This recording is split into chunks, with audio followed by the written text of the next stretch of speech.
ఈసారి మా టార్గెట్ ఇక్కడ పార్లమెంట్ ఎలక్షన్స్ అన్నారు. కానీ పార్లమెంట్ ఎలక్షన్స్లో మీరు 16 సంపాదిస్తామని చెప్పేసి 17 సంపాదిస్తామని చెప్పేసి మీరు మాట్లాడుతూ ఉన్నారు. కానీ ఇప్పుడు బీజేపీ ఏమంటుందంటే ఇప్పుడున్నటువంటి యూత్ అంతా మీ అమ్మటే ఉన్నారని మీరు అనుకుంటున్నారు, కానీ బీజేపీ అమ్మటున్నారని వాళ్ళు చెప్తున్నారు. కానీ 12 సీట్లు గ్యారంటీ మావే అని చెప్పేసి వాళ్ళు మాట్లాడుతూ ఉన్నారు. ఇప్పుడు బీజేపీ పార్టీ టీఎస్పీఎస్సీ దానప్పుడు కూడా ఫస్ట్ దానిపైన పోరాటం చేసి పేపర్ లీకేజ్ అయినప్పుడు తీసుకొచ్చింది మేము. ఆదివారం బయటికి వస్తే సోమవారం రోజు ఇష్యూ బయటికి వస్తే ఫస్ట్ ధర్నా చేసింది మంగళవారం ఎన్ఎస్ఎస్ శ్రేణులు చేశారు. నేనేమో ఎన్పీడీసీఎల్ వరంగల్లో చేసిన అరెస్ట్ అయినాను. ఇక్కడ మా హైదరాబాద్ అధ్యక్షుడు రంగారెడ్డి అధ్యక్షులు వాళ్ళు ధర్నా చేశారు. కానీ ఆ రోజు మా దురదృష్టశాతం ఏంటంటే ఆ ఇష్యూ మేము బయటికి తీసుకొచ్చిన ఆ రోజే నాటు సాంగ్కి ఆస్కార్ అవార్డు వచ్చింది. సో మొత్తం మీడియా ఆ అటెన్షన్ డ్రా అయ్యి దీన్ని ఎవరు ఫోకస్ చేయలే. మరుసటి రోజు వాళ్ళకి సంబంధించి వాళ్ళ విద్యార్థి విభాగం యోజన విభాగం వాళ్ళు వచ్చి ధర్నా చేశారు. వాళ్ళు ఏంటంటే పొలిటికల్ మోటివ్ తోటి ధర్నా చేశారు. వాళ్ళు ఇష్యూని రిజాల్వ్ చేద్దామనే ప్రయత్నంతో చేయలే. కానీ దాని తర్వాత దానిపైన వీళ్ళిద్దరు కలిసి డ్రామా ఆడుతుర్రు, బీజేపీ వాళ్ళని ప్రొటెక్ట్ చేసే ప్రయత్నం చేస్తుంది, వాళ్ళే కేంద్రంలో అధికారం ఉన్నప్పుడు గవర్నర్ గారు ఇంటర్వ్యూనే చేయొచ్చు అని చెప్పని నేను న్యాయస్థానాన్ని ఆశ్రయించి కేసు దాఖలు చేశారు. అవును. దాని తర్వాత అడుగడుగున ఒకదాని తర్వాత ఒకటి తీస్తే ఏదైతే నిరుద్యోగులు కూడా చాలా స్పష్టంగా నమ్మిండ్రు కాంగ్రెస్ పార్టీ ఒక విజన్ తోటి పనిచేస్తుంది. ఎందుకంటే బల్మూరి వెంకట్ పనిచేస్తుందంటే కాంగ్రెస్ పార్టీ ఇన్స్ట్రక్షన్స్ తోటి పనిచేస్తున్నారు. ఇప్పుడు రేవంత్ అన్న పీసీసీ అధ్యక్షులు, బట్టి గారు సిఎల్పి, వాళ్ళిద్దరు డైరెక్షన్స్ ప్రకారమే బల్మూరి వెంకట్ నడుస్తుండు. సో అది సుదీర్ఘంగా నమ్మి ఆ ఎన్నికల్లో బీజేపీ పార్టీ ఏదైతే విర్రవీగినా మాకు ఇదైపోతుంది అదైపోతుంది అని చెప్పినా, నేను ఆ రోజు కూడా చెప్పిన 10 లోపలనే బీజేపీ పార్టీ ఆగిపోతుంది, వాళ్ళకంత సినిమా లేదు అని చెప్పిన. వాళ్ళు అదే 8లో వాళ్ళు ఆగినారు. కాంగ్రెస్ పార్టీకి 100% 64 నుంచి 65 సీట్లు వస్తాయని ఇదే యోయో టీవీ ఇంటర్వ్యూలో నేను చెప్పిన. కాంగ్రెస్ పార్టీకి 65 సీట్లు వచ్చినాయి సార్. ఒకటి మా మిత్రపక్షంతో 64 సీట్లు మాకు వచ్చినాయి. ఈ రోజు కూడా నేను చెప్తున్నా, ఏదైతే బీజేపీ పార్టీ శ్రేణులు మతం పేరుతోటి చిచ్చులు పెట్టి ఏదైతే సంబంధించి, మతాన్ని నేను ఎక్కడ విమర్శిస్తలేను, మతాన్ని నేను గౌరవిస్తా. నేను కూడా ఏది చేసినా పొద్దున వినాయకునికి పూజ చేసుకునే బయటికి వస్తా. నేను కూడా వినాయకుడినే ప్రార్థిస్తా.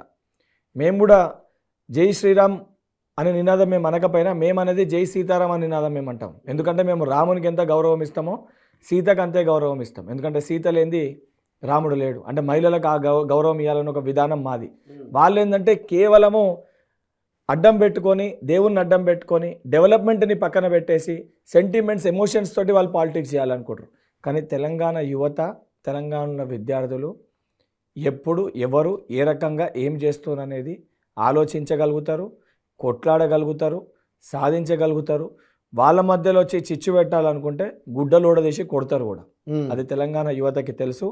అండ్ ఆ యువత దగ్గరికి వెళ్ళడానికి వాళ్ళకి ప్రతినిధిగా నేను నాయకుని లెక్క భావిస్తలేను, వాళ్ళ మధ్యలో ఉన్న ఒక తోటి విద్యార్థి లెక్క. వాళ్ళందరినీ కూడా వాళ్ళ దగ్గర పోయి వాళ్ళకి ఏమి కావన్నో, రాష్ట్రంలో మన పార్టీ అధికారంలో ఉంది, ఇది మన పార్టీ, ఇది కేవలం కాంగ్రెస్ పార్టీ అంటే మా పార్టీ కాదు, ఇది విద్యార్థి నిరుద్యోగులు ఏర్పరచుకున్న వాళ్ళ పార్టీ, ఇది వాళ్ళ ప్రభుత్వం ఇది.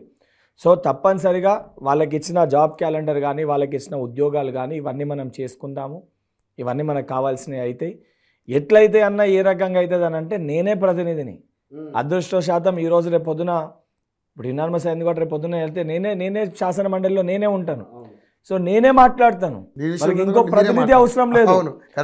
మొన్నటి వారికి ఇంకోటి, ప్రతిపక్ష పార్టీలు బీజేపీ పార్టీ వాళ్ళు టీఆర్ఎస్ పార్టీ వాళ్ళు వీళ్ళకి రెచ్చగొట్టి ధర్నా చౌక్లు అక్కడిక్కడ వీళ్ళు ధర్నాలు చేస్తే ధర్నా చేయాల్సిన అవసరం లేదు. ధర్నా చేసినాము ఫోన్ చేసి చెప్తే నేనే బండి వేసుకొని డైరెక్ట్ నేనే ధర్నా చౌక్కి పోతా.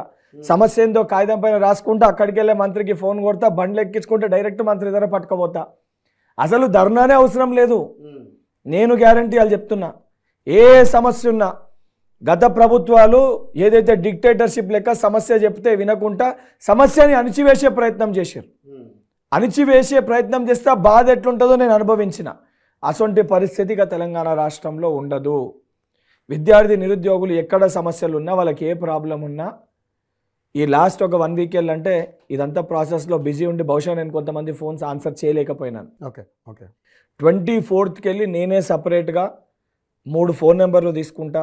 ఒక 2 వ్యక్తులని సపరేట్గా సంబంధించి, 2 వ్యక్తులు అంటే మళ్ళీ ఎవరో నేను పిఎల్ కాదు, ఎవరైతే నాతో పాటు పనిచేసిన మా ఎన్ఎస్ఎస్ శ్రేణులు, ఎవరైతే పేషెంట్స్ ఉన్నారో వాళ్ళని పెట్టి కాల్స్ అన్ని అటెండ్ చేసి ప్రతిరోజు ఉదయం 8 గంటలకు వెళ్ళి 10 గంటల వరకు తెలంగాణ రాష్ట్ర వ్యాప్తంగా ఉన్న ప్రతి విద్యార్థి నిరుద్యోగ సమస్యలు నేనే నేరుగా స్వీకరిస్తూ ఒక చోట పెట్టుకొని నేనే కలెక్ట్ చేసుకుంటా.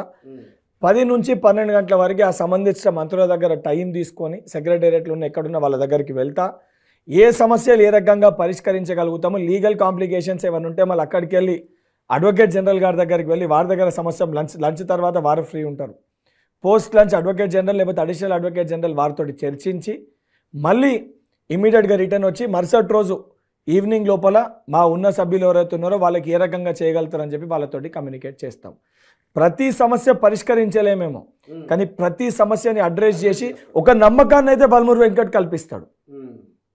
ఇంతగానం చేసినాక బహుశా ఇది ఇంత ఓపెన్గా స్థానంలో కూర్చున్నాక ఎవరు చెప్పరు. కానీ నేను ఇంత ఓపెన్గా చెప్తున్నా, ఇది నేను చెయ్యకపోయినా తెలంగాణ రాష్ట్రంలో ఉన్న ఏ విద్యార్థి నిరుద్యోగి ఎక్కడ దొరికినా గల్లా వడ్డీ అడిగే హక్కు వాళ్ళకు ఉంది. ఎందుకంటే వాళ్ళ మధ్యలోకి వెళ్ళి వచ్చినోని నేను ఏ రోజు కూడా నాయకుని కావాలనుకోలే. నేను ఇప్పటికి కూడా చెప్తున్నా, వాళ్ళకి ప్రభుత్వానికి నేను ఒక సమన్వయకర్తని.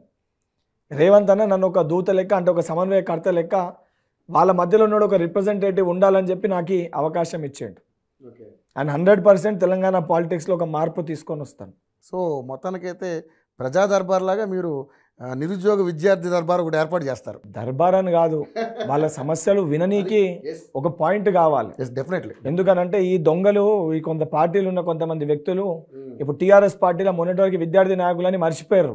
ఎమ్మెల్యేలు అయ్యారు, మా విప్పులు అయినరు, ఎంపీలు అయినరు, మర్చిపోయారు వాళ్ళు విద్యార్థి నాయకులు కూడా చెందారులేండి. ఇప్పుడు ఓడిపోయారు. ఇప్పుడు వాళ్ళకి విద్యార్థి నాయకులు అని చెప్పి ఇప్పుడు బయటికి వస్తారు. ఇంకా మొన్ననే ఒక సందర్భం చూసిన, ఏదైతే హైకోర్టుకు సంబంధించి అగ్రికల్చర్ యూనివర్సిటీ ఏదో ముఖ్యమంత్రి గారు చెప్పి ల్యాండ్ అలొకేట్ చేయమని చెప్తే ఆ సంబంధించిన వాళ్ళ ఈ గతంలో ఉన్న మాజీ ఎమ్మెల్యేలు, వాళ్ళ ఏదైతే విభాగంలో ఉన్న వాళ్ళ అధ్యక్షులు వాళ్ళు వచ్చి ధర్నాలు చేస్తారు. మేము ఊకోమో తిరుగుబాటు చేస్తాం జాగా తీసుకుంటాను. అదే జాగాలో టీఆర్ఎస్ పార్టీ ఆఫీస్ కట్టుకుర్రు వాళ్ళు ఉన్నప్పుడు. వాళ్ళ దాంట్లో ఒక రాజ్యసభ్యునికి పెట్రోల్ బంక్ ఉంది. కొన్ని ప్రైవేట్ కంపెనీలకి అడ్డగోలుగా లీజ్కి ఆ జాగాలు ఇచ్చి డబ్బులు దండుకుర్రు. ఆ దొంగలు వచ్చి మా గురించి మాట్లాడుతుర్రు. ఇవాళ గుడ్డలు కూడా తీసి కొడతాము తమాషాలు చేస్తే. వాళ్ళు చేసిన అన్ని బయటికి తీస్తాము. వాళ్ళు తెలంగాణ సొమ్ము ఏదైతే దోసుకొని దగ్గర దాచిపెట్టుకుర్రో ఆ సొమ్మంతా బయటికి ఆధారాలన్నీ తీసుకుపోయి ముఖ్యమంత్రి గారి దగ్గర పెడతాము. ఎవరిని ఇడిచిపెట్టలేదు. తెలంగాణ ఏ కళతోటి కాంక్షతోటి ప్రతి తల్లి తెలంగాణ కలగన్నదో, సోనియా గాంధీ ఏ కళలతోటి కాంక్షతోటి తెలంగాణ రాష్ట్రాన్ని ఇచ్చిర్రో తప్పనిసరిగా అవన్నిటినీ మన ముఖ్యమంత్రి గారు, ఏదో యువ ముఖ్యమంత్రి రేవంత్ రెడ్డి గారు ఆ కళల్ని నెరవేర్చే ఒక ప్రక్రియలో వారు ఉన్నారు. వారికి ఒక సైనికుని లెక్క, మా రాజుకి ముందు ఒక సైనికుని లెక్క. మొదట ఆయన గురించి మాట్లాడాలంటే ఈ బల్మూరు వెంకట్ అనే సైనికుని దాటినాకనే మా ఎమ్మెల్యేల దగ్గర కానీ, మా మంత్రుల దగ్గర కానీ, మా పార్టీ దగ్గరకు అండి.